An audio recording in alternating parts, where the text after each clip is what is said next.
It's the Seth Williams Show with Mike Kasoka. And here's your host, Seth Williams and Mike Kasoka.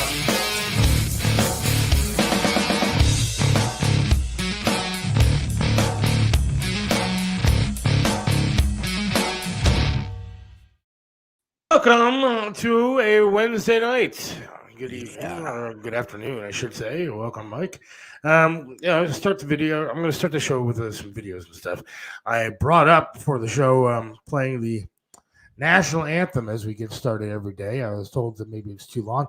So I'm going to start with the new national anthem as of Friday, or maybe as of Thursday, whenever Title 42 ends. I mean, I think they had 10,000 people come across in past each day for the past 2 days. So the new national anthem beginning this week. Hermano, cayó la ley, está rodeada tu casa.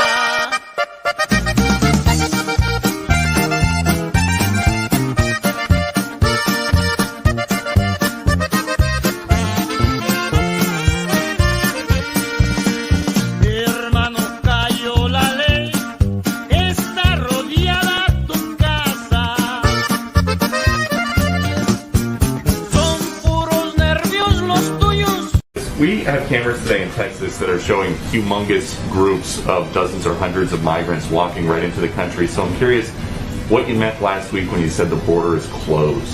What I meant is precisely that. The border is closed. We are expelling single adults and families under the Title 42 authority that rests with the Center for Disease Control. Hermano, cayó la ley, está rodeada tu casa.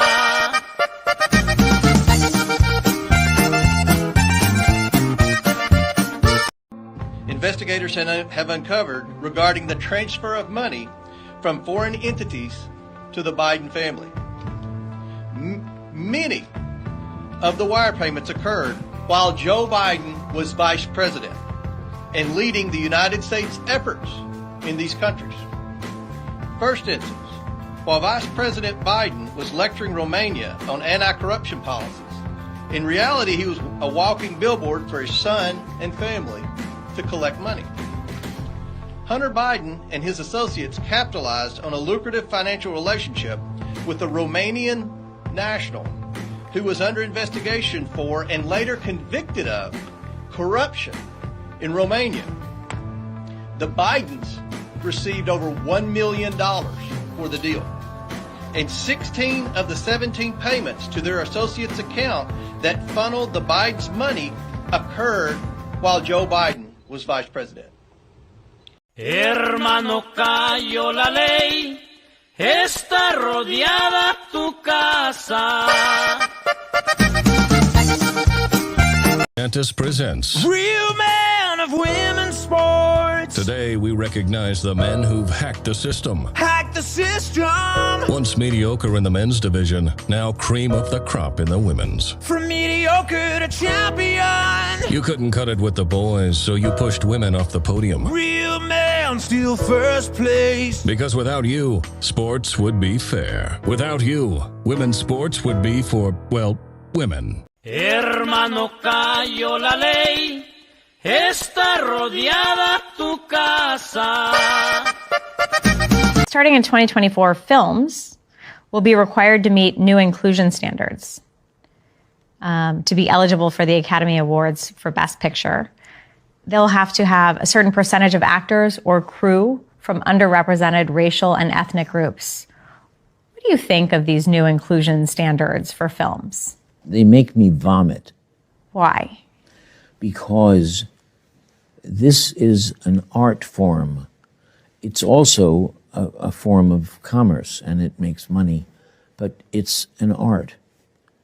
And no one should be telling me as an artist that I have to give in to the latest, most current idea of what morality is.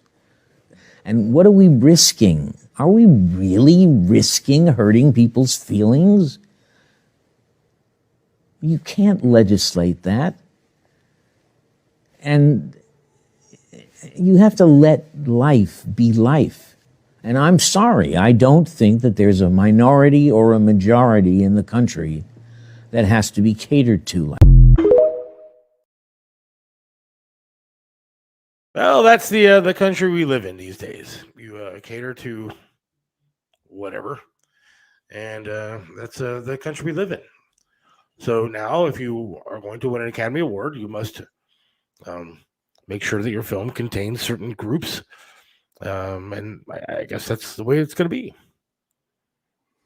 Do you know anything more about the video that you played than the clip? Very catchy. The new national anthem for our country. We'll start Bordoro. We'll start with the clip and work backwards. Good afternoon, Seth and Mike. Another great day. Glad to be here with you guys today. Good to see you too, Nally, or hear from you. Go ahead. I'm waiting. I'm waiting for your. Yeah, there are four ways that the criteria can be met, as set down by the Academy. Yes, and it deals with everything from inclusion and representation in the foreign film PR departments overseas. There's also things about interns. There's things about. My point is, you don't have to actually change the cast. Yeah, it's all shit. I couldn't agree with you more. Every single one of it. So I don't care how many interns or whatever you want to say. If you to read 14 articles about it, no, you shouldn't have any regulations on something like this. And none, zero. If you want to make a movie, you want to make art, go ahead and make it. Make what you want to make. I agree. You shouldn't have to include certain things. The sad people thing really is, want to hear the song. I don't mean to interrupt, but people really want to hear the new national anthem as of next week. So I'm sorry to interrupt it, but we keep getting texts about it. Hermano, cayó la ley, está rodeada tu casa.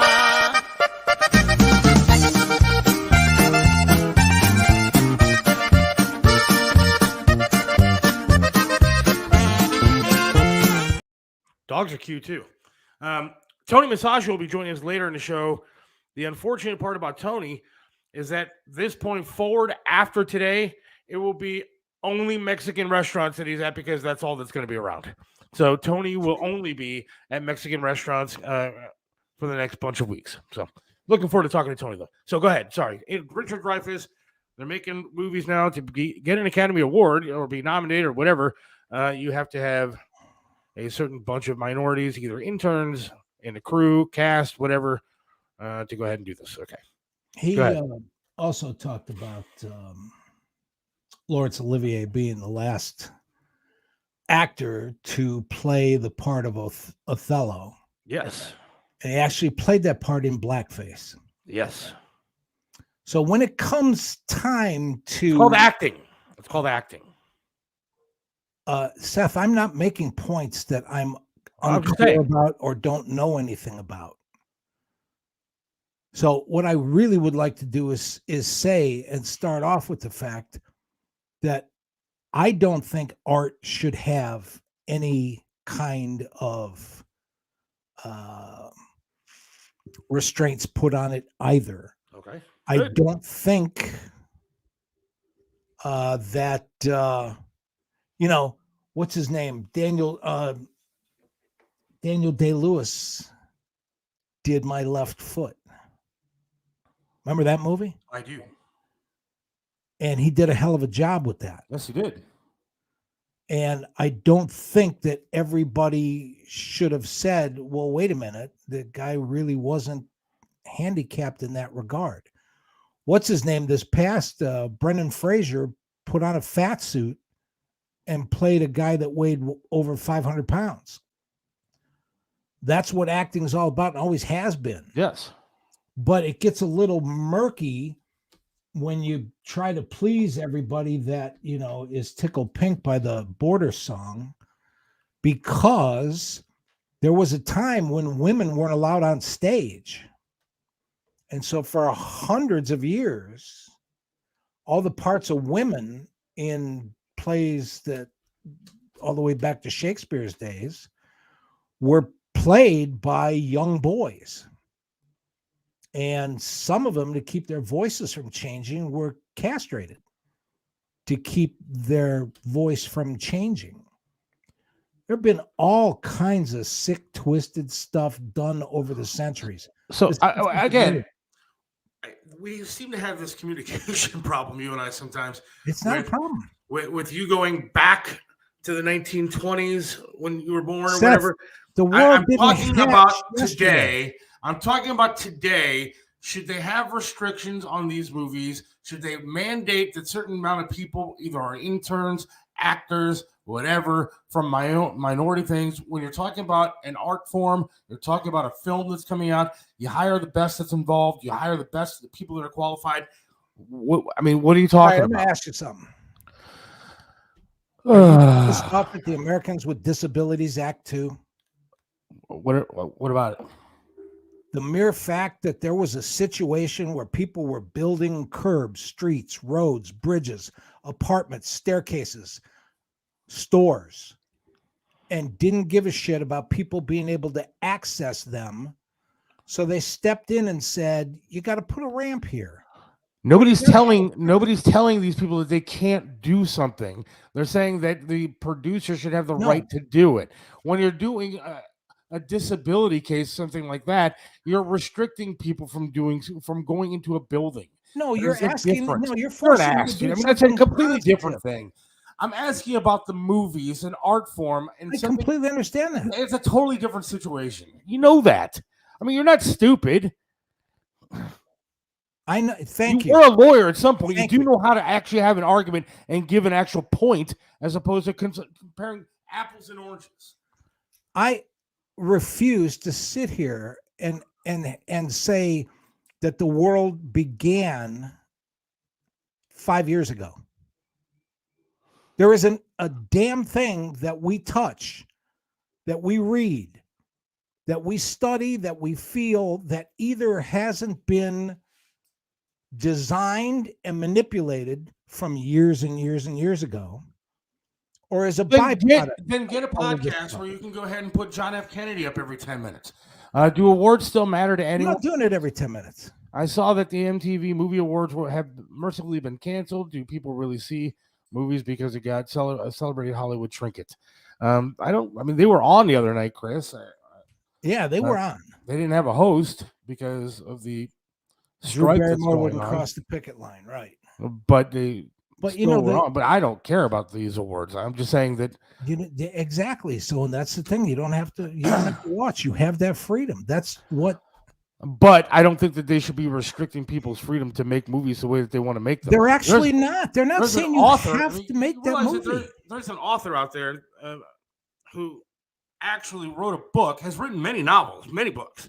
Now can't get his book published because of, again, we're talking about race stuff, and because publishers now won't touch it. He's written many novels, numerous novels.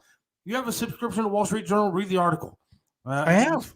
I've already read the article. Okay, well, then why is this stuff happening? Because we live in a country that has gone absolutely crazy. It's now placate to the minority, and it's ridiculous. Okay, and again, on Friday, you're going to be hearing this. Hermano, cayó la ley, está rodeada tu casa.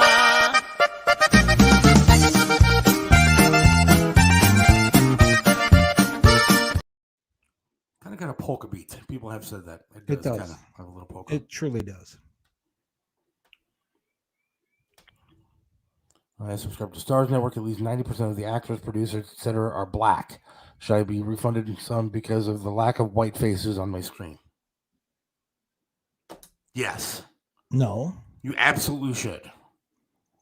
No. Yes. Oh, you should. Why not? Is there a quota where so many white people have to be in a film, No, of TV course not. commercial? No, why not? Of course not.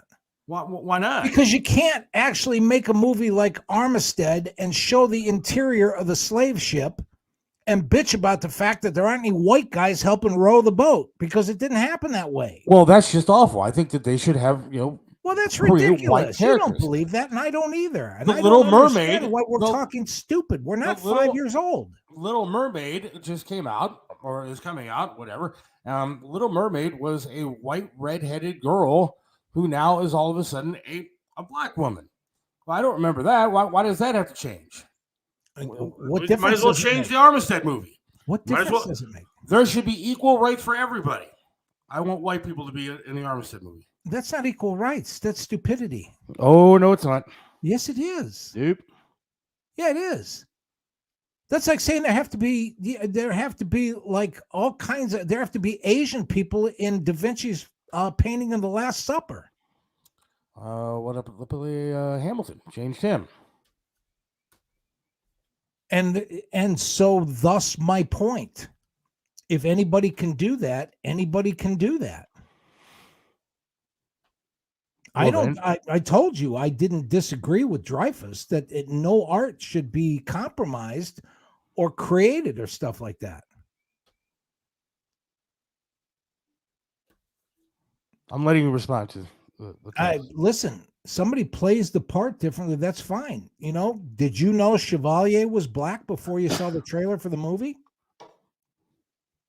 Or Who? I'm sorry, I'm talking about the 1700s. But did you even know who Chevalier was before the No, trailer? I mean, again, Have you man, seen the trailer. You're talking over my head. I don't watch trailers. I don't see movies a lot, to be honest with you.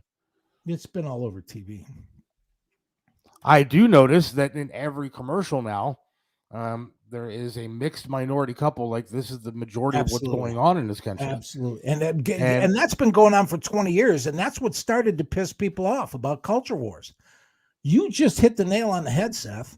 That is what started the culture wars, is the vast majority of 48 states besides New York and California where people went, what the hell is that? Because they'd never seen the amount of interracial stuff going on, and they didn't like it, and they resisted that, and they felt threatened by that. And a lot of the other stuff that has come down the pike is a direct result of those people not being able to handle that stuff. Now, that's not going way, way back. That's only 20 years. But then I will tack on top of that the point that I made, which is that it's designed by advertising. It's designed to have the effect that it has. And by the time it gets to us, it's too late because they've already done those commercials. Gay people have been in Hollywood forever. Rock Hudson, Jim Neighbors, why quotas now? They've been around since forever. So why do we see in this country all of a sudden a need to placate? They were around in biblical okay, times. we're gonna Jesus interrupt. walked around Seth, please interrupt. Like that. If we're going to now have quotas and you're going to placate to the minority in this country, why do it now? It's been around forever. There's no need to do it now. Why do it now? Now isn't when it started. Period. Now it is a clever flashpoint to push people's buttons and deflect them away from going on and dealing with what we really should be dealing with. Because none of the stuff regarding movies, regarding social stuff, regarding culture wars amounts to a hill of beans. It is a way to get everybody fired up and waste each other's time. There's white people in commercials, like how white people represent smelly ass cream. Yeah, that lady that invented that stuff is like, please. God bless her. I could like to try that. But the whole thing about that advertising is from the beginning, it's been nothing but mind control. That's all it's ever been. That's what it was designed for. And why does it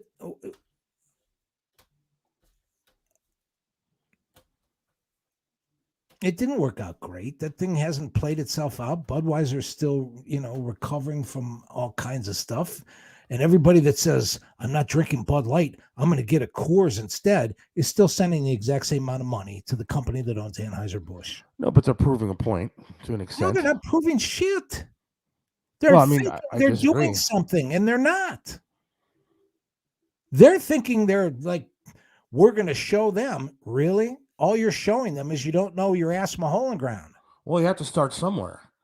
And I think that protesting Bud Light is absolutely since we started this show, which is why, unlike people of less, go ahead and say it.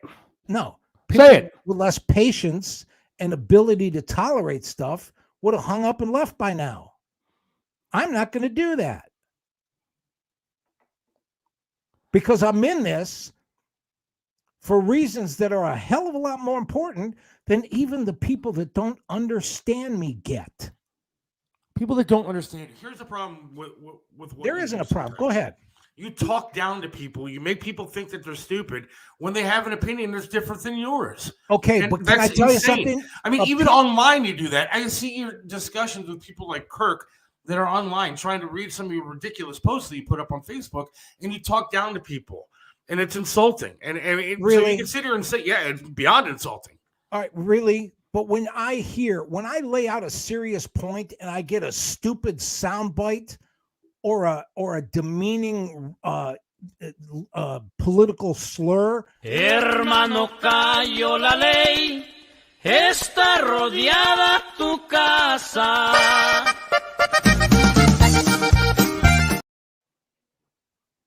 What happened? You know what happened. And I won't even touch the fact that everybody at the border isn't Mexican. Matter of fact, probably nobody is. And the definition of racism is trying and treating people differently than they deserve to be treated. There's $4 billion of loss that says you're mistaken about Anheuser-Busch. No shit. No, the money went somewhere else. Anheuser-Busch may have, but the same parent company made $4 million more off of Coors. They are shunning all of the brands of Anheuser-Busch. Bud Light is number one, though. We'll see. 90 days. I want to see that. I want to see the economic statistics from that. So. And people really like the song. And you know what makes me laugh? Can I tell you what I get off on? Is all of the people when I said, let's do something and vote with our wallets, everybody said, oh, we can't do that, you socialist bastard. And now that's exactly what they're doing with Bud Light. I called for that 3 weeks before this stuff with Bud Light happened. Now everybody's doing it. When they told me, I wasn't paying attention. What'd you call for? To vote with our wallets and to teach the big corporations a lesson and get everybody to agree to not eat at McDonald's and only go to Burger King to prove a point. No matter what the point was, mine was a hypothetical. And so what happens when this comes along? Kid Rock shoots up a couple of cases in his backyard. A couple other people come out on stage and say it's not the thing to do. How come nobody is bitching now about celebrities trying to influence people's behavior? But my God, if it has something to do with tolerance or open-mindedness or acceptance, oh, those damn Hollywood elites and Bono should keep their mouths shut. They have no business using their position to affect the way people think. The whole... Guys, this is so funny and bizarre. Look at that. That is the Bud Light. That is every single Bud Light stand here at Fenway Park in Boston. Right? We're at the Red Sox game. That's what the Bud Light stands for. In this time, crap. You're in trouble. And let me try with pleasured hands to take you in the sun to promised lands, to show you everyone it's the time of the season for love. Hermano, cayó la ley, está rodeada tu casa. Go ahead. Nobody heard it. You mute your mic when you're playing videos. So go ahead. Yeah, I get that. I really get that. But again, I don't know what wild hair you got, but instead of doing anything else, this kind of, go ahead and tickle the fancy of the 6 people that keep texting over and over and over. Ha, ha, ha. But I'm not quitting. I mean, you don't have to quit. And I don't even understand what sick, twisted stuff you're getting out of this. Liberals are by nature condescending. Gunner, I agree with him. Rewatch the last 26 minutes of this show and talk about how we've been dealing with things on an equal footing. Liberals are by nature condescending. What do you think that video that we keep playing is doing when you're talking about the issue of immigration? Okay, it's crap if it's De Niro. Yeah, okay. And Jeff Bridges and Kirk Douglas. So, and again, the more this happens, the more it proves my point. We are not getting a single thing done except bitch and moan. And don't forget, since you brought up Kirk, my whole thing was, if you took the intellectual high road, which you never do, yes, you talk I down do. to people. No, and then I you don't claim to be taking the high road. No, I mean, it's so weird. It's beyond strange because I can't deal with attitudes like that. I hate it. Really? I hate it. Give me an example. And you do it all the fucking time. Give me talk an down example. to people. How? Even your How, tone Scott? of voice. What do you mean how? Tone of voice? You want to know how many times you put your head in your hands, you've turned beet red, and you brought up Trump 9,000 times just to talk down to people? You do it all the time. And that's what liberals do. That is the liberals by nature condescending. I see it all the time. Really? Yes. And how many Biden videos have you played in the last 3 weeks without even telling me they're coming on the air? I don't even have a Biden video here. Not a one. I have all of them sitting right in front of me. I'm telling you. So your obsession's okay, but I said I don't have a Biden video sitting here. Not a one. You want me to go down to? I can play them all that I have listed here. No, it'll take but up some time. It'd be nice. That's what I'm saying.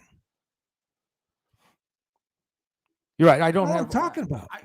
I don't have a Biden video. I do have this though. It's very important, as you have heard from so many incredible leaders, for us at every moment in time, and certainly this one, to see the moment in time in which we exist and are present, and to be able to contextualize it, to understand where we exist in the history and in the moment as it relates not only to the past, It but is a the love future. based on giving and receiving. I mean, I'm just getting kind of tired of every time that there's a story out there, you push the agenda. It's I don't awful. have an agenda. Seth, my agenda hasn't been pushed once. My agenda from day one has been both sides are wrong. We have to start over. And by ignoring that and claiming that I'm talking down to everybody and pushing some sort of agenda is just because everybody else refuses to let go of the garbage that they are wasting their time believing in. How can I advance the thing of both sides being wrong and be the only one pushing an agenda? We Both just went sides. through the, oh my God, Hunter Biden made money. And nobody has said a damn thing about Kushner or Ivanka. Actually, Did did you listen to the podcast? While they were in the White House? Did you listen to the press conference today? When when Comer was asked that question about Kushner, did you listen? Did you hear what he said? At least he had a fucking business.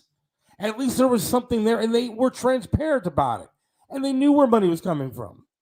Back when Carter was in office, they talked about a guy that got money from Libya, At least it was transparent. It was nothing still has been illegal. transparent with this president. But you want to stick up for him, and then you I'm want to not sit there. sticking up for him. I mean, you just nobody brought up Trump. Well, did you do your work today, Mike, and actually look at the fucking press conference?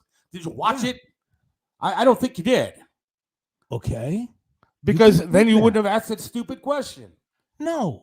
My point was to bolster the fact that both sides are wrong. Okay, and again, And they you asked the answer question of Comer constantly with no, just one side is. You can't believe that. Can't you believe don't what? believe that. Can't believe what? That only one side is wrong in this Oh, country. absolutely. I believe that there is a side that is pushing an agenda when it comes to The mutilating side children, that you think is when it pushing comes an to the agenda border. doesn't have the power to push an agenda any more than your side has the power to stop it. Statistics are what statistics are. You know, we're going to talk about the fact that Mother's Day and all those kind of holidays, somebody's pushing an agenda of changing all of those. But you can't deny the statistic of the fact that 30% of kids in this country live in a single parent household, mostly the mothers. 5% are, adopted. And 20% of the other stuff are either interracial or gay couples. I didn't do that. It doesn't change the definition of a mother or a father. I didn't say it did. But give credit where credit's due then if you truly believe that, and salute the single mothers that are raising their kids, and hats off to the gay couples that are adopting kids that need a family instead of an orphanage and are raising kids the right way. They went through the Trump family with a fine-tooth comb, and what we got, Russia bupkis. Yeah, well, it's still not over. You do realize it's still, see, this is what, there's Mr. Both sides are wrong. It's still not over. Watch what they're going to find. Right. They've come out and said all this stuff that Russia was a hoax. You know that. I'm not know talking that it's about been Russia. shown. I'm talking about Russia. I am not Such an talking asshole, about dude. Russia. You really are. I'm talking about You are Georgia. just an asshole. talking- I tried to stick up for you. I tried numerous times, and I Why? Because 6 people. you just are. I got it. Hermano, cayó la ley, está rodeada tu casa.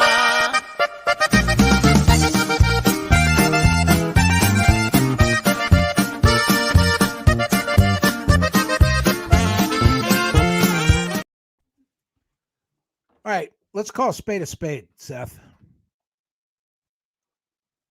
I came to you in the hospital.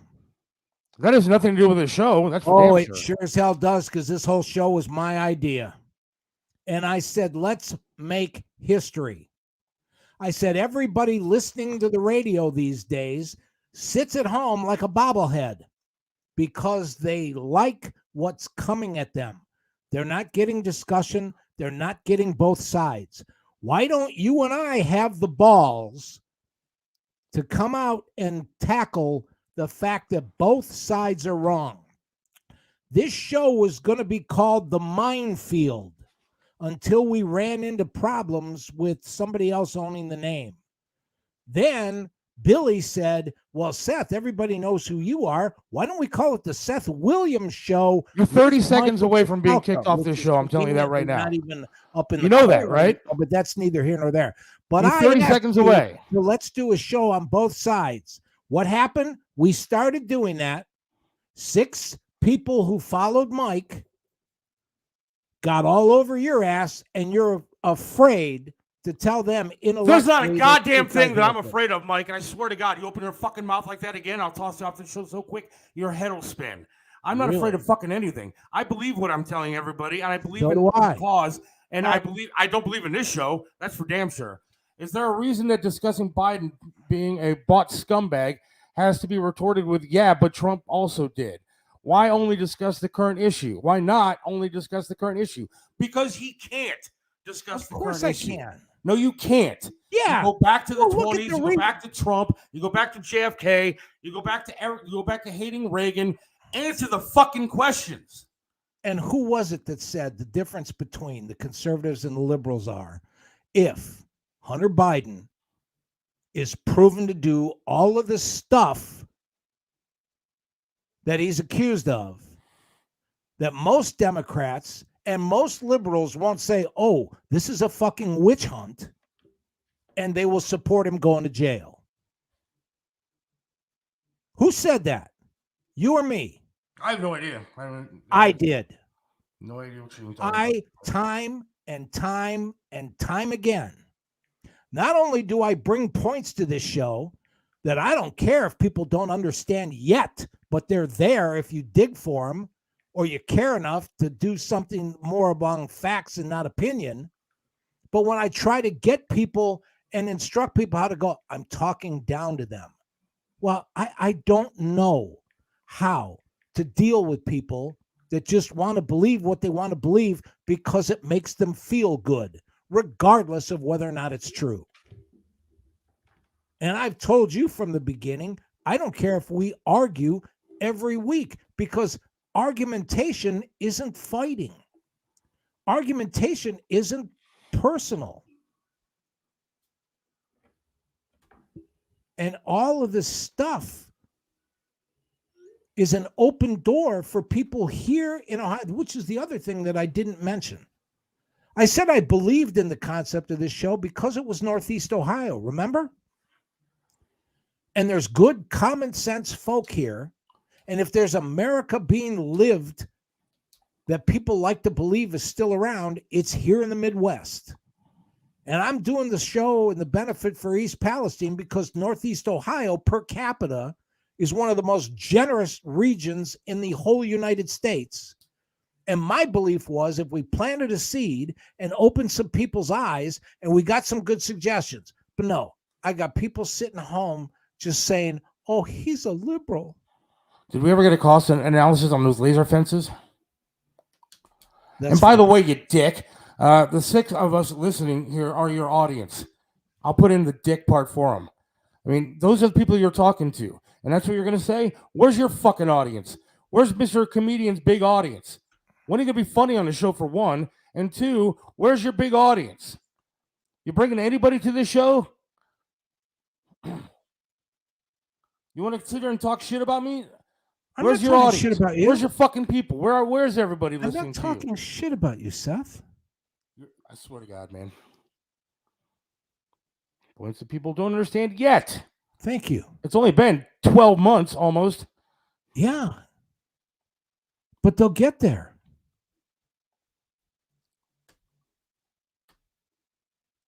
And we're starting to. And we're talking to people. And to be honest with you, I don't know if I'm going to come back from this break.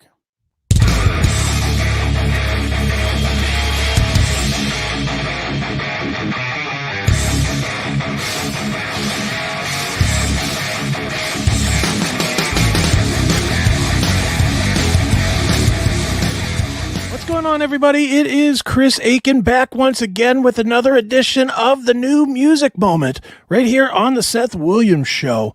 And today I'm going to introduce you to a band that is going to kind of prove the new way of hard rock and heavy metal. In the past, you guys all know the formula. Most of you are old enough to remember. Band would get signed for $1 zillion. They would put out 3 or 4 videos that all cost $1 zillion. They'd go out on a tour for 2 years. They'd play every city 15 times. You would see them. First, you'd see them opening up for whoever was the biggest band at the time. Then the next time they came through, they would be a headliner themselves. That was the formula in the old days. And it was a great formula. It worked for a lot of years. But it is 2023, folks, and that formula does not work anymore. So the band I'm going to introduce you to today is a band that is already highly successful in the modern regard, and yet almost nobody knows their name, which is astounding to me. The band is known as Lansdowne, and I'm sure for most of you, you have no idea who this band is. They've actually been around since 2006, which makes it even more scary that you guys don't know who they are. But someone knows who they are, because in the streaming circles of the world, they have over 100 million stream plays on their various channels, on their YouTubes and their Spotifys and whatever. 100 million streams. That's a lot of streams, folks, no matter what size band you are. In addition to that, these guys are doing the heavily modern way. They're doing it not so much selling their songs to radio and XM and those types of platforms. They're selling to big business. Their music has been featured in like the iRobot commercials and the NFL and MTV commercials. These brands are picking up the music of Lansdowne and is using it, which has become a highly successful method for this band. Now, anyway, with that all said, Lansdowne wants to get more known for their music themselves instead of being, man, that was a cool song behind that Roomba commercial or whatever. So they are actually putting forth more effort now, more than in the past, to actually sell their new music. Their new album is called Medicine. It's been out, I think it's been out a little over a year now. I think it came out like a year ago, February or March. They are straight up a modern hard rock band that touches on heavy metal, but it's really much more hard rock than heavy metal. They really are a fantastic band. So don't take my word for it, though. Let's just prove it right now. I'll give you a little taste. This is Lansdowne with their song Medicine right here on the New Music Moment.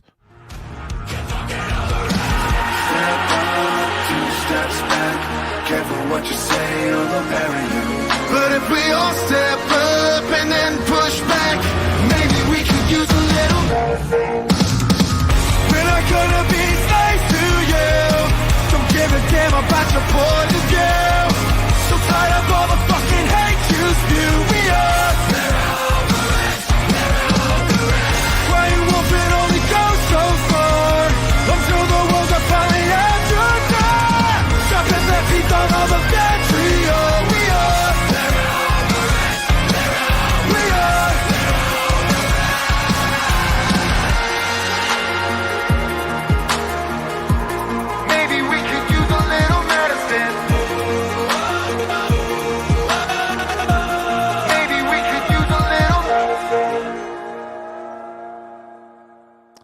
All right, that was Lansdowne with the song Medicine from the album of the same name.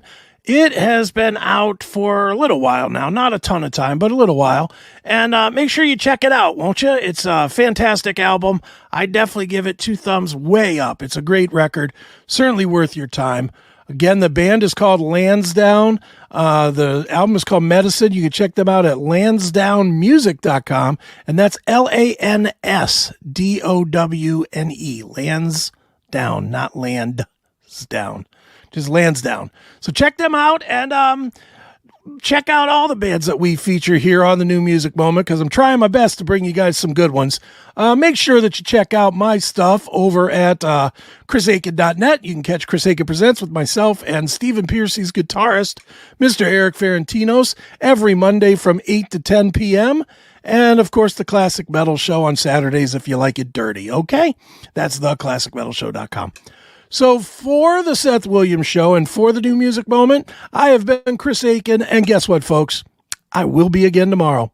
See ya!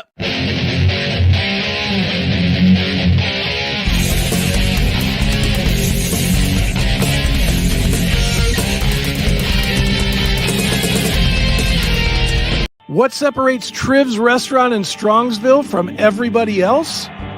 Some restaurants you go to eat the same thing over and over and over. But then there are restaurants like Triv's, where you want to go there every single time and eat something different until you have eaten every single item on the menu. Why?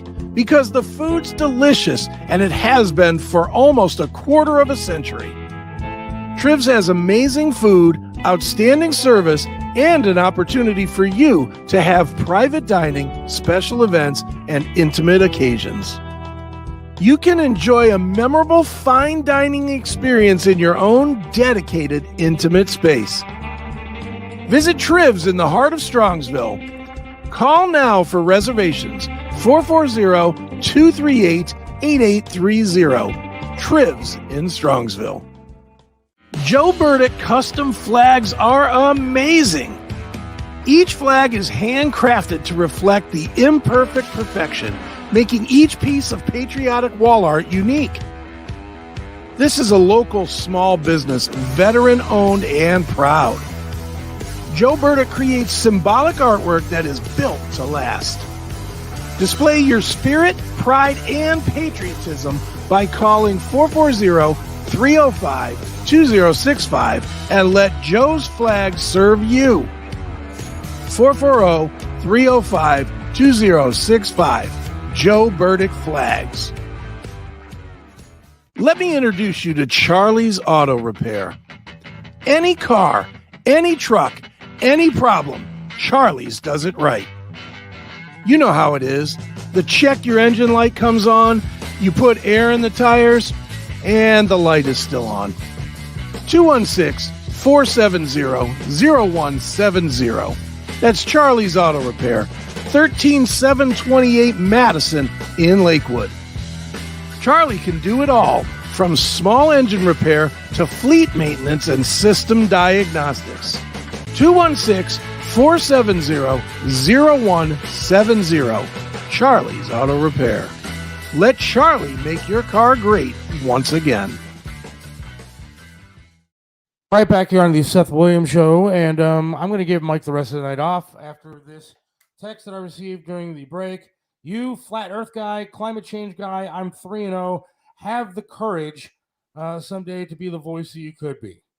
It's not ever easy to make history. Well, thank you very much, Mike, for the show tonight. I appreciate it. Hopefully we can talk again tomorrow. Until you apologize to me and the audience, have a great one. Sorry, Chris, to put you into this, but I'm not going to put up with that. I'm not going to put up with insulting the audience. I'm not going to put up with any of that. I'm not going to put up certainly with those kind of texts. So, well, I walked into this buzzsaw, didn't I? Jesus. I apologize. And it's nothing against Mike. I love Mike as a person. We've been friends for a long time. But that kind of shit and the talking down to me, especially, and the audience even more so, I'm not going to put up with. It's just not going to happen. It's not going to happen here. It's not going to happen on this show. I hear you. So until there's an apology, that's it. Well, there you go. Well, let's talk about something else. Let's move forward instead of making it just a 2-hour fuck over fest. Let's move on to something. Yeah, I mean, I can't. I'm not gonna do that. So I apologize. I thank you for coming on, but hey, I had 3 minutes of notice. Well, again, I don't want to end the show early because it's right. It's only 4:48. I'm just not going to do that. But I'm certainly not going to sit here and put up with that kind of garbage. So I'm here for that Casa song loop for the next hour. I mean, you have to admit it was catchy, and I don't think that he got it. He called it a video smorgasbord. That's what's called entertainment. Do you mind, Chris? Hang on. Hermano, cayó la ley. Está rodeada tu casa.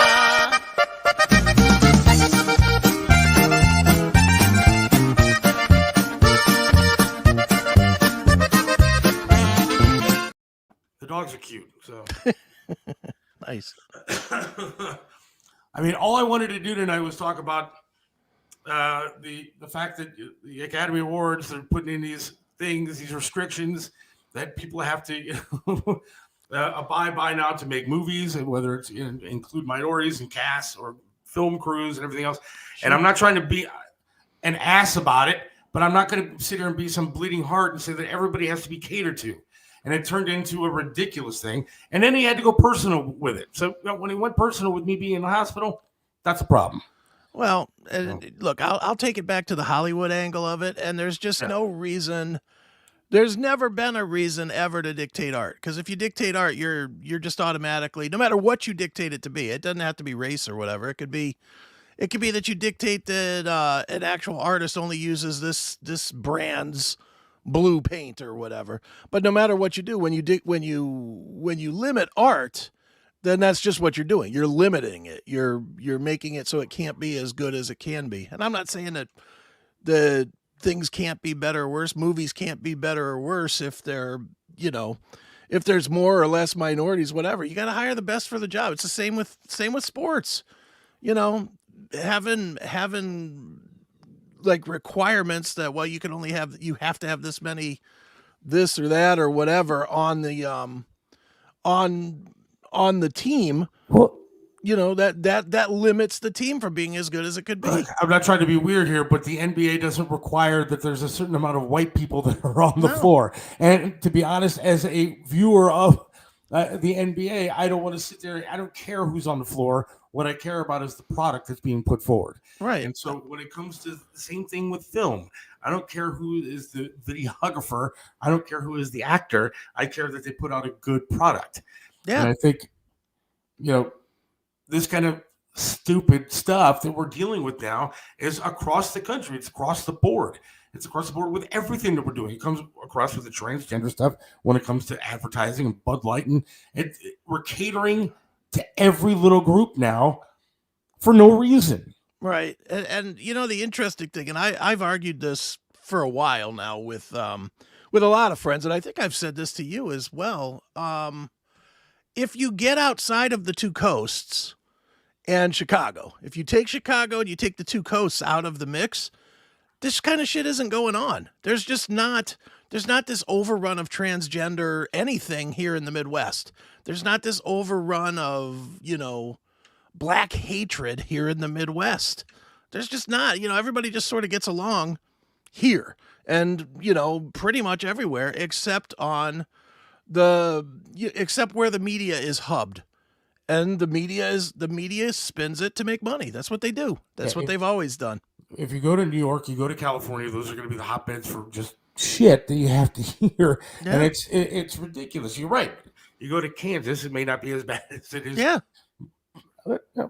I mean, that's how it's always been because, and look, everybody needs to take a look inward instead of looking at left or right or, race baiting or any of that stuff. If you just look inward and say, do I let this media, this stupid box in front of me, do I let it influence my life? Therein lies the problem. If you can't say no, then you're part of the problem. If you've ever watched a pizza commercial and then ordered a pizza, you're part of the problem. If you've ever, were looking to buy a car and because you saw, you saw Chrysler using a Led Zeppelin song that you like and you bought that Chrysler, you're part of the problem. You're the reason that the left side of the country and the right side of the country and Chicago have such power because you give it to them. You hand it to them, and I think more and more, I texted it in to try and make this point, but the fact that the MTV Movie Awards got canceled and the fact, and there's more points to it. There's the fact that the Grammys get the worst ratings they've ever had ever. Yeah. And the Academy Awards get the worst ratings that they've ever had ever. Consistently, it's been consistently down. It's because people are done with that attitude, with Hollywood attitude, with Hollywood perception. Common people. Now, I would be willing to bet you anything that if you took the ratings in Los Angeles, the Grammy Awards would be huge. And if you took it in New York, I would imagine the Grammy Awards would be huge, or the Academy Awards or whatever would be huge ratings because that's the climate that they play in. But, go ahead. And look, when it comes to celebrities, I could give a shit less whether Kid Rock is out there, blowing up cans of Bud Light. That doesn't affect my thoughts on Bud Light or Anheuser-Busch or anything else. Mm-hmm. And so that doesn't matter to me. It does matter to me when I have somebody like Robert De Niro that goes on TV during the Oscars or whatever he was on and says, fuck Trump. Because that kind of stuff, when you're doing, influences lots of people. Well, no, not really, because nobody's really watching. But I don't like that kind of thing. That's what he was trying to do, is influence people. Well, that's what he's trying to do. Kid Rock didn't care. Kid Rock's out there in his backyard just blowing up some Bud Light, shooting his gun. And Kid Rock has insulated himself from any kind of blowback. He's all self-produced. He's made his money. He's $100 millionaire at least, so he doesn't care about the money. Care. And and this kind of stuff fuels him making, selling concert tickets. let's be honest. His base is the base that would shoot up. That probably took their Bud Lights out back and shot him as well. Right. Anybody that was watching Kid Rock was already doing that to begin with. Yeah. Well, that's it. I mean, look, I'm getting ready to have my first beer of the day right here. It's a Miller Lite, or a light beer by Miller. Am I having a light instead of a a Bud Light because of Kid Rock? No, it's because that's what was in the fridge before Kid Rock. It's not. It has nothing to do with celebrity. But then again, I do not let celebrity influence me at all. To me, celebrity's insulting, because you're taking people that are not like me and you're sort of trying to say, well, that's what I want to be. I'm so dysfunctional in my own life that I want to be like Paris Hilton or who, and that's garbage. I've never looked up to any celebrity. Yeah, in that it's kind of dumb. fashion. Celebrity, athlete, any of them. I've had people that I admire, whether it's in a business or something like that, and I admire like everybody's Triv, individual skill. Triv, I admired what he did and how he accomplished what he accomplished. Sure. I admire what you've accomplished when it comes to everything that you're involved in. I mean, there are people that I look up to and I say, hey, that's great. And I strive to maybe be like that. But I've never taken my advice from an NBA player or Robert De Niro, of all people. Yeah, well, and it's a weird concept right now, because when you see Robert De Niro out there doing it, it's nothing but pandering to old people that won't change, because it's the same. The people that will listen to that kind of bullshit are the same exact people that are still buying People magazine and still watching Entertainment Tonight. And, so they pander to that.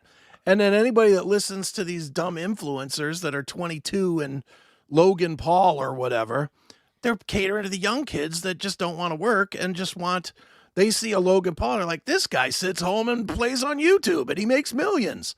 So that's how they pander. The real proof in the pudding, though, is if you follow it or not. And you really have to just kind of ignore it.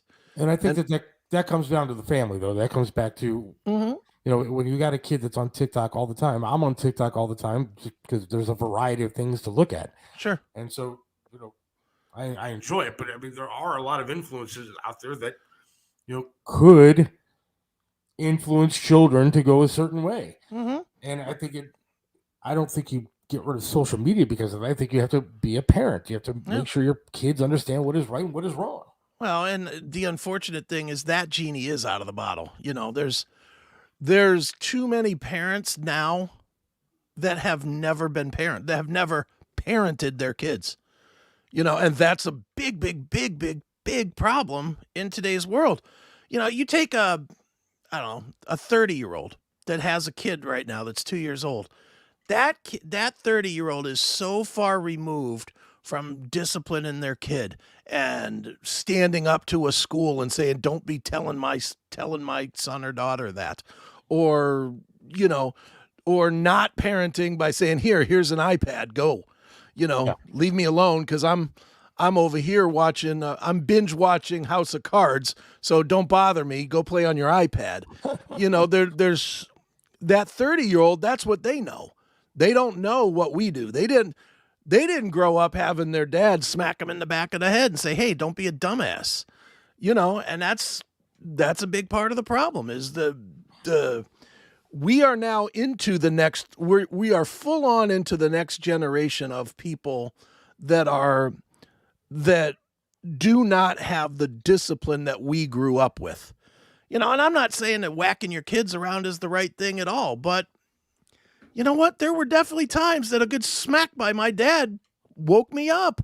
Look, my wife and I and daughter were driving in the car the other day, and we got on this topic exactly because saying something to my kid, and she was in the back seat. She said, what are you going to do, spank me? I said, maybe we should have when you were younger. Yeah. Because you know what? That's what my wife grew up with, was parents that if you did something, you found out about it. Yeah. You found out, you knew that you did something wrong. Mm-hmm. And now they don't have that kind of discipline. Now you're afraid that if you discipline your child, they're going to go to jail. Yeah. And these kids will threaten that. Well, they do, dude. I'll give you an exact example in my life on something that I did that I'm not super happy or proud about, but it happened. So in 1980, and again, now I sound like Mike, I'm going back to the 80s, but In 1987, I was I was at a nickel beer night at Filthy McNasty's in Kent. And when I was there, long story short, me and my two friends got involved in a big ass brawl, like a full on fight. And back then where Filthy's was, there was like a neighborhood right behind it. Yeah. So we went tearing back through the neighborhood, running. And as I was running, a cop jumped out and tried to grab me. And I punched him in the face. Just boom, hit him in the face and kept on running. And then I went and tried to hide in a car, or in a back of a pickup truck rather. And within 10 minutes, I got nabbed, right? And so when they nabbed me, they handcuffed me. They threw me over the back of the police car, or the hood rather of the police car, and they beat the living shit out of me. Absolutely beat me. I mean, they batoned me so badly in the face, in the arms, so bad that the next day, I went to court the next day. My one eye was completely shut. The other one was just, I could barely, almost like you're squinting. Right. That's all I could see. And I couldn't straighten. I'm standing in court like this because I couldn't straighten my arms out because they had beaten this part of my arm so bad with the batons. And whenever I tell people that story, I always get hit with the answer of, well, why didn't you sue the city? And it's like, why would I sue the city? I'm the one that acted up. Right. I was the one that was an ass. I shouldn't have hit a cop. But I did, and they tuned me up. And am I saying that they were right? No. Am I saying I was right? No. But their response was pretty accurate to what I earned. Yeah, I mean, there are consequences sometimes to actions. Yeah. I found that out tonight. I grew up with a wooden spoon. Yeah. I mean, dude, how many of us at our age, and Seth, this might even be a little older than your age, but when I was in high school and all that stuff, every room when you walked into the room, and this is high school, A paddle. had a paddle. Yeah. And the paddles were all painted and they had names on them, the enforcer or whatever on the paddle. But the teachers made it very clear that if you don't do what you're told, you're going to get your ass smacked. And Right. that is gone now. Now it's, I saw a video yesterday of a teacher that took a student's phone because the student was taking a test and the student kept looking at their phone and typing something on their phone. The teacher took the phone from the student and the student maced the teacher. And the parents came in to sue the teacher. The parents came in to sue the teacher because the teacher had taken her property. Yeah, and that's the kind of society that we live in. Yeah. And these kids are kind of out of control. When you talk about a lot of the violence and stuff that goes on in some of these cities, a lot of it is younger kids that think that they can do whatever they want. It's younger kids that think they can just go into stores and steal. Yeah. And they don't have the concept of that guns do kill people. It's not the gun that's killing people. It's these kids that are doing it. Well, And even then- the stealing, I'm going to stop you right there with the stealing. Did you ever steal anything as a little kid? 8, As 9, a little 10? kid, Yeah. I probably stole a button from a store. But you never got in trouble. I mean, you never got caught by your parents? No, I never did anything. Well, I definitely did. I still remember I stole it from a local Lawson's in Streetsboro, and I stole a couple packs of Star Wars trading cards. Remember the old Star Wars trading cards that they had? Yes, I do. I stole like 2 packs of those, and I came home, and my mom caught me with them. You know what my mom did? She dragged me back to Lawson's and made me return them and made me admit to it and made me do whatever the store owner wanted me to do. Which was I had to sweep and mop the floors for like a week at the Lawson's. But the parents were on our parents. They would definitely take our side if something bad happened.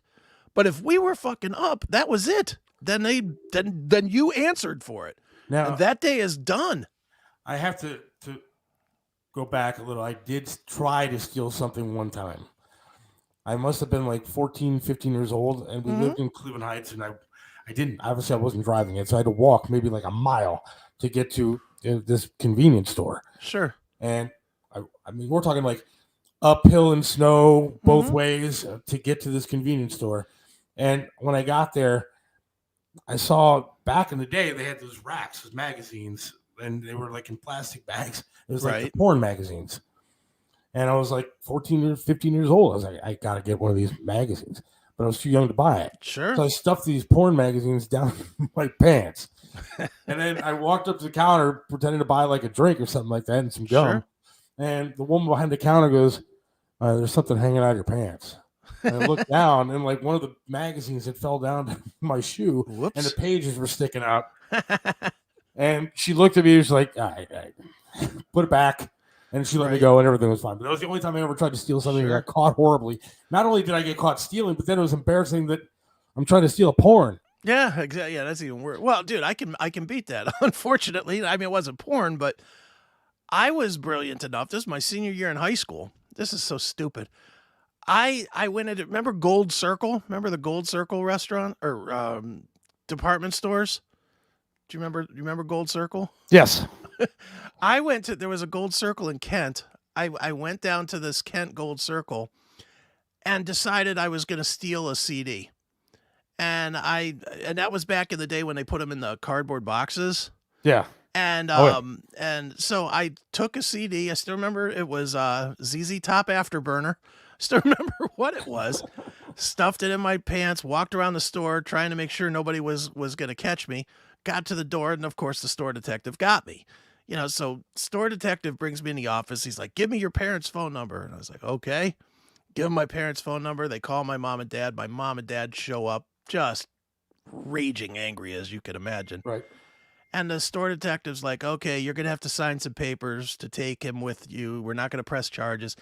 And I just remember my mom going, "Just file the charges." That was what my mom said to the store. But my mom had no sympathy for me, nor should she have. She absolutely should not have, and she didn't. She literally looked at the store detective and said, "Take him. Do whatever you got to do." I'm screwed up. I had to face the consequences for it. But see, here's the problem with today is that you have parents that are listening to a 4-year-old, a 5-year-old, an 8-year-old, telling them what gender they want to be. And then they're changing their gender for them. They're giving them puberty blockers. They're mutilating children. And so there is no parenting anymore. Well, there's the not. Parents should look at that child and say, no, Yeah. you got to grow up and figure out who you want to be. Well, that's the harder lesson. Look, and again, that goes back to what I was saying about the young parents today. The young parents today have no training in their own life to be the bad guy. They don't want to truly be parents. Sometimes you got to spend, look, I've got three grown adult kids now. They're all in their 30s. Yeah. And I would say if you took the time that they said they hated me and you added them all up, that was probably about 4 solid years of the 18 years that me and my ex were raising them.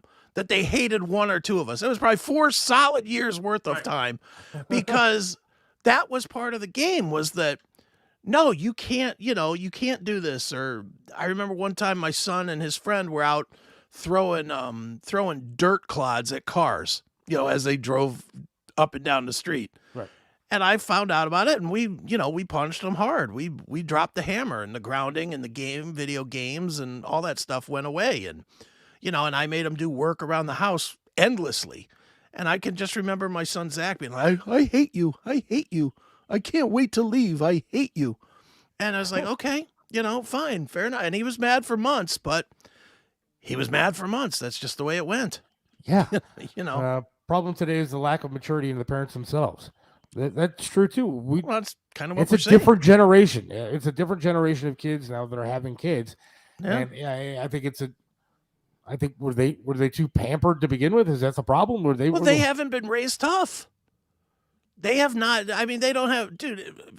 A 30-year-old today was raised by a 50-year-old today. Most 50-year-old todays are right at that change point. Are right at the point when you couldn't discipline anymore. When if you spanked your kid, you had to worry about your kid making the call to whoever. I mean, that's if you look at just the timeline of it, it makes sense. And I always say this about and I consider that my generation because I'm 54. My generation did a terrible job raising our kids. Everything that we thought was important to raising our kids was not pushed down. And I mean, even small things, appreciation of art being one of them. Look at how, I mean, your daughter's what, 16, 17? Yep, 16. 16. She doesn't appreciate music the way you did. No. Because she's never held it in her hand. She's never had to plunk down $18 and hold it in her hand and be like, man, I earned this, so I'm going to keep it. I'm going to celebrate it. And I'm going to read every word of the liner notes, and I'm going to grow with it. Yeah, now it's a push and download. Yeah, well, and same with movies. Dude, whatever your favorite movies are, whatever they are, I guarantee you've watched them 50 times. And you probably own them on a DVD or a videotape or whatever, right? Yep. Today's kid, they don't even know that. They don't have any favorite movies. Because why? Because it's just all streaming, and it's like, I'll just watch it if I want to. Luckily, I have a daughter that's like kind of an old soul, so she's into Elvis stuff and enjoys that kind of thing. So, we're trying to raise her with an appreciation for that kind of stuff. But it's true. But it also goes back to even homework in school today. Schools are not teaching them the way that they taught us. You don't have to learn how to write cursive anymore. Right. You don't have to. They don't even do homework on paper anymore. There was something to be said for us taking books home, having to go through the books, read the books, write a paper on it, have a worksheet to turn in the next day, or else you got in trouble. Yeah. Now these kids are doing it on computers and are able to even get it done before they leave school. And I'm going to even pull back or add to that. There was something to be learned about being tough and being accountable to actually not having your homework done and having to face that. Yes. You had to teacher would go around collecting the papers. Yes. And then you had to say, I don't have it, Mr. Motz. I don't have my math homework. You had to look him in the eye in front of 30 people and say, yeah, I didn't do what I was supposed to do. And it created two things. It created responsibility because you sure didn't want to do that too often. You just didn't want 30 kids in the class to be looking at you and pointing at you saying, look at that dummy, he didn't do his homework. And B, it made you, when you had to deal with some tough interaction, it made you have to do it. You couldn't just dodge it. Now you could just say, oh, you don't have to say anything. I don't know what happened. I thought I submitted it. Right. I don't know what happened. There is no accountability anymore. None. Or what they do is they just make it up. I mean, I can't count how many times I've heard stories about kids in schools these days that are able to make up all their homework, make up tests. It's open book tests. It's just not the same. They're raising a different child. And the problem is schools now think that they're in charge of raising child. Well, they do, and they do a terrible job at it, and they should at least admit to that. But I remember when I was one of my son's final parent-teacher conferences that we went to. And the teacher said to me, and I'll never forget this because I couldn't believe I was hearing this. The teacher said to me, I really appreciate the fact that Michael doesn't sleep in class. And I was like, are you kidding me? That's a good quality? Right. That my kid doesn't sleep in class. I was like, what's going on in the class that's something that you're celebrating? Right. It's crazy. We got a lot of texts to get to. We can get to them in a few minutes, but we got Tony Masaccio on. Oh, good. Let's take a quick break real quick, and then we'll go to Tony. How about that? Yeah, sounds good to me. Let him get set up. So we'll be right back. Hang on. Hey, it's Seth from Mario's Barbershop in Parma, 7526 Broadview Road in the Pleasant Valley Shopping Center right next to Big Lots. You got to check out Mario, man. Great guy, does a lot for charities, but can perform miracles with hair. He even made me look clean cut. Does my hair, does a great job. Love talking to the guy while I'm sitting there. It's a great place to go, local business. You gotta go to Mario's Barbershop in Parma. Mario's Barbershop in Parma, 7526 Broadview Road. Again, in Parma, Pleasant Valley Shopping Center, right next to Big Lots. Or give them a call, 216-520-1977. That's 216-520-1977, Mario's Barbershop in Parma. trust Joe's Lakewood Computer at 14035 Madison in Lakewood.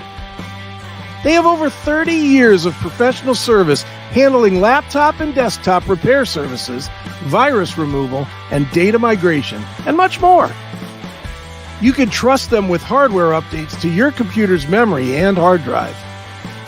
Call 216-651-3880. Whether you need a simple Windows install or you're interested in the latest computers for gaming, call Joe's Lakewood Computer at 216-651-3880. This is Tim Elkhorn, radio voice of the Cleveland Cavaliers, for attorney Will Spiegelberg. Will Spiegelberg is not only a name you know, he's someone you can trust as your attorney, no matter the circumstance. Will Spiegelberg is an attorney you can always count on. Will Spiegelberg is the attorney you should contact for all your legal work. When you need an attorney, call Will Spiegelberg at 216-233-4240. Attorney Will Spiegelberg, a great teammate. 216-233-4240.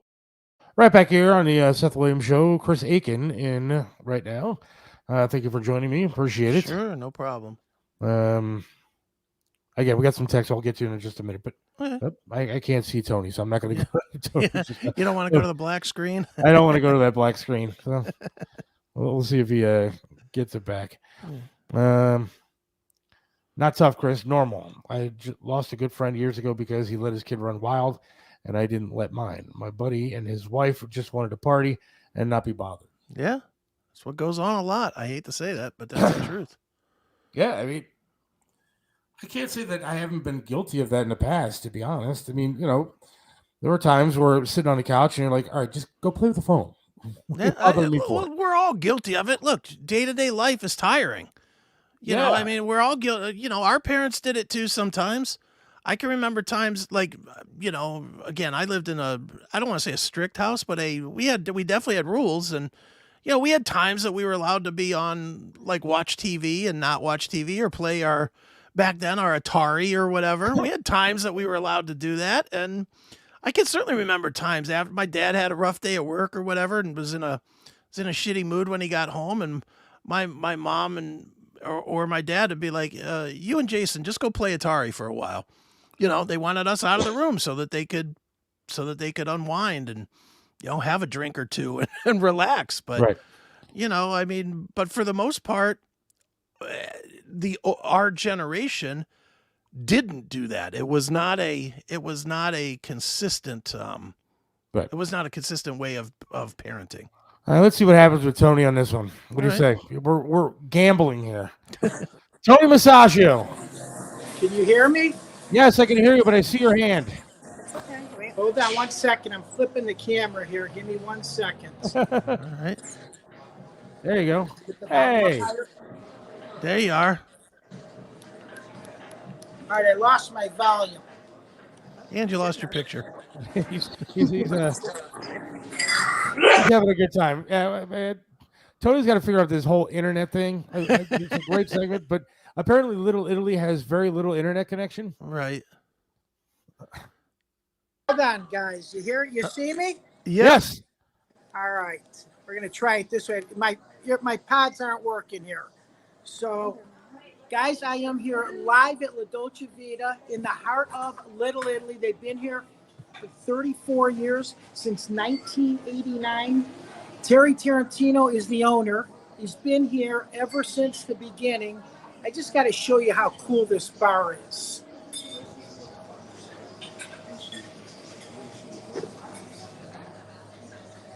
It's a great bar. Can you see it?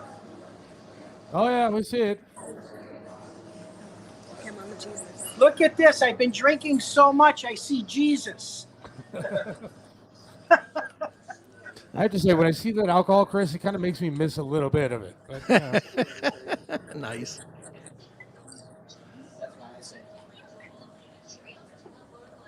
Apparently, we're just going to watch Tony walk around. That's okay. So, guys, let me just show you this food that's in front of me. All right. Got the chicken with pasta, the Greco pizza, Terry Tarantino's famous tomato salad, polenta with Italian sausage, right, Terry? Yep. This is our friend Terry Tarantino. Hey, Terry. How you doing? Terry, why don't you just give them a little quick history of this restaurant that you've been with for so long? We've been here since 1989. We've been doing live opera for 31 years now. And the live opera is going really strong. And we keep it raw here. We have fabulous tomatoes, always vine ripe. And polenta, which is gluten-free. And we have some chicken parmesan. Keep it simple, keep it raw, keep it Italian, and food and wine and culture. Nice. Our next opera is the 22nd of May. If you've never been here for our live opera, it's 5 courses of food with 4 sets of opera and musical theater. It's $60 per person.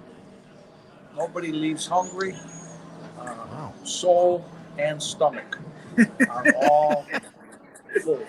And guys, you can go to ladolcevita.com for all the information, when they're open, all their different events. And of course, August 15th is the Feast of the Assumption, which is La Dolce Vita CLE.com. So again, August 15th is the ultimate here, where it all starts, right here on the corner of Murray Hill and Mayfield Road. 100,000 people will walk through these doors. Is that on a Tuesday this year, Tony? It starts on a Wednesday.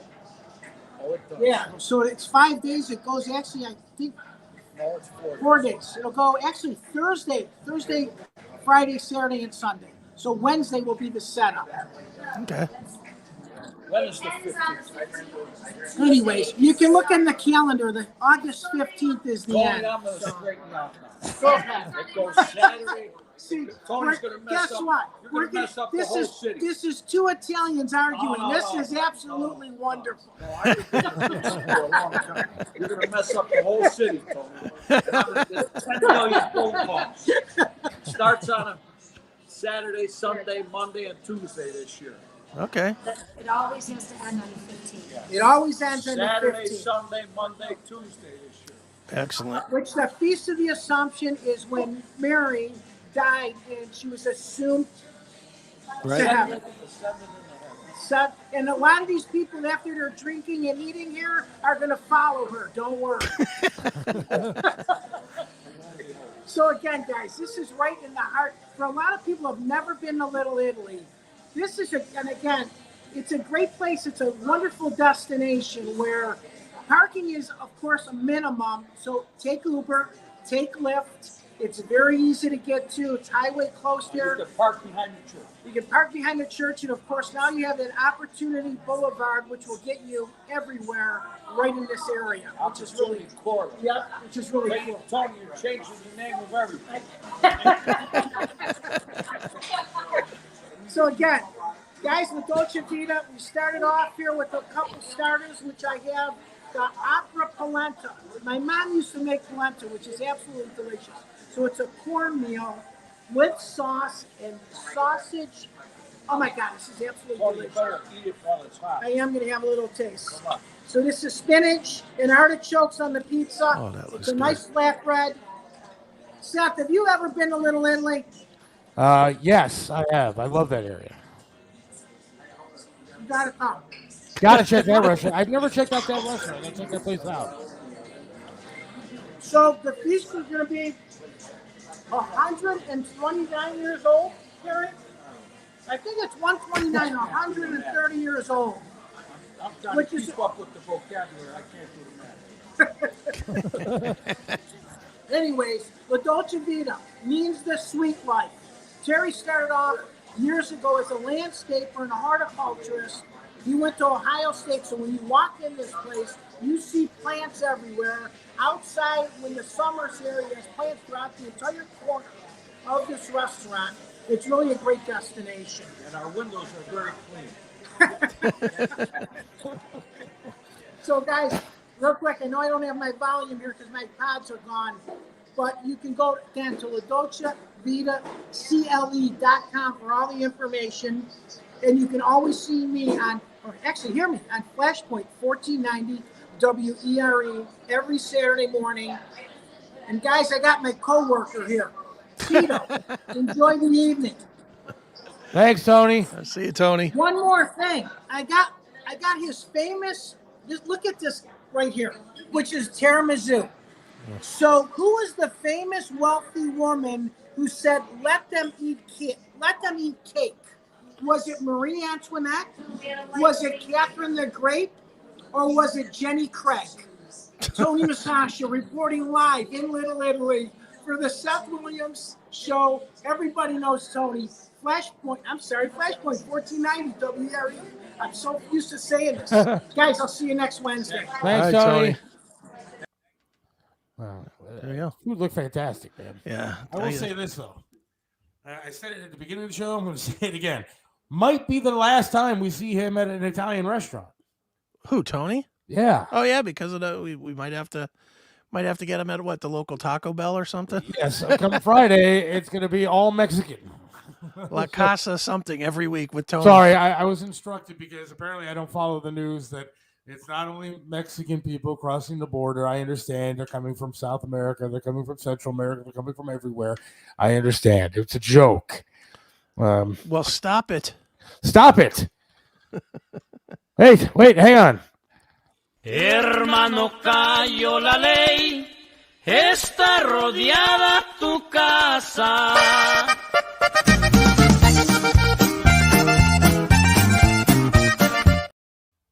I find that kind of catchy. Yeah. It's got that Cleveland feel to it.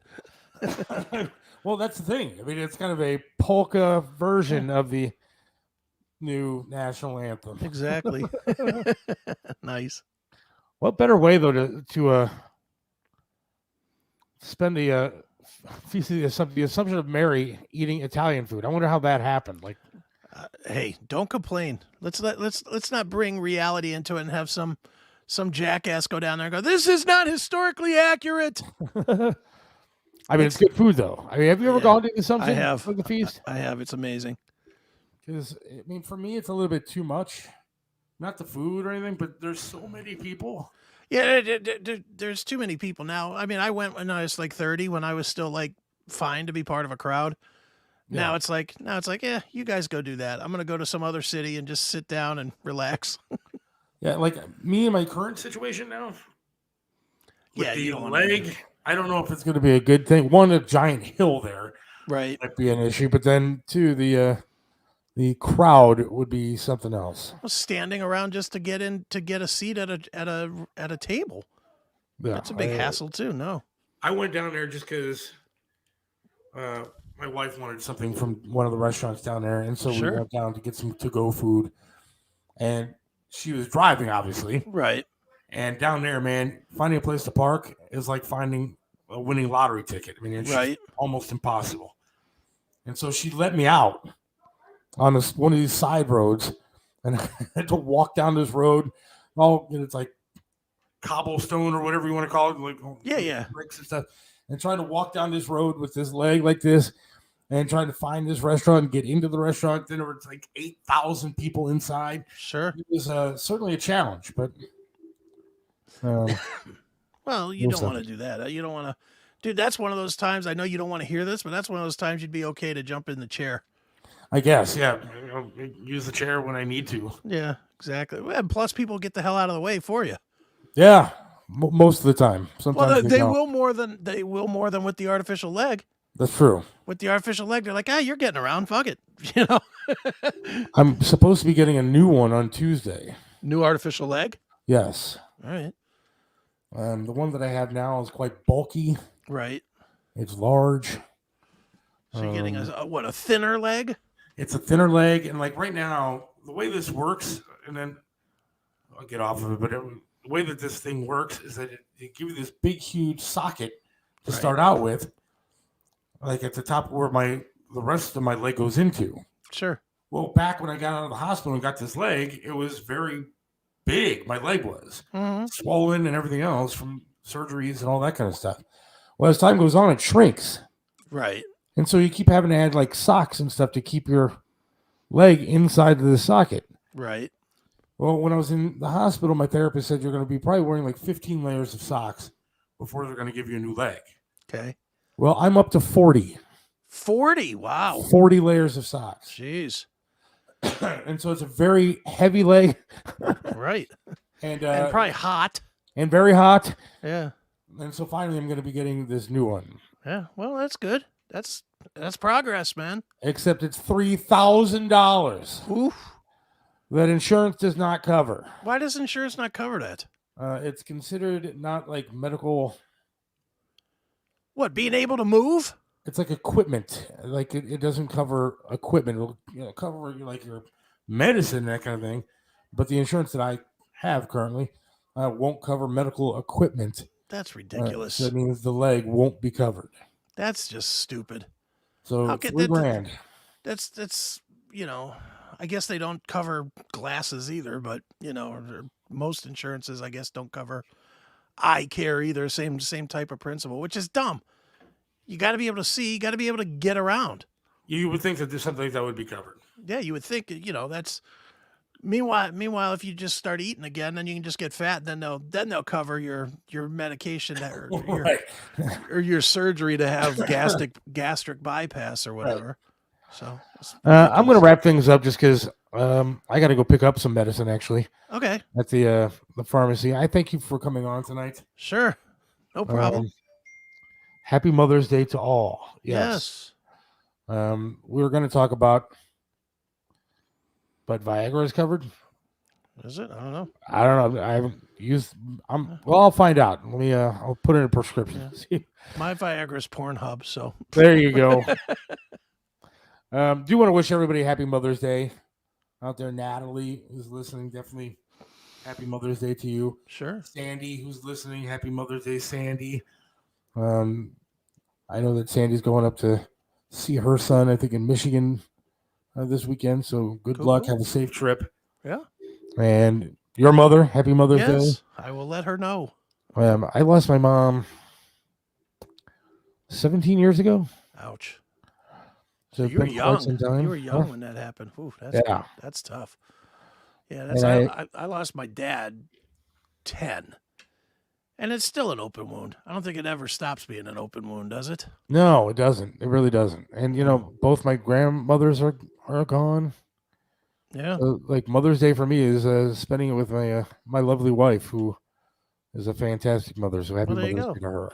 Well, happy Mommy's Day to Heather. I hope it goes well. Go have some fun. Sandy has arrived. So thank you for coming on tonight. We'll see what happens in the coming days. Right. Thanks, Chris. Good show, Seth. Keep us posted with the leg. Happy Mother's Day, moms. We'll see what happens. We'll see what the show entails on Monday. All right. Thank you again, and have a great weekend, everybody. And God willing, talk to you then. See ya. Thanks.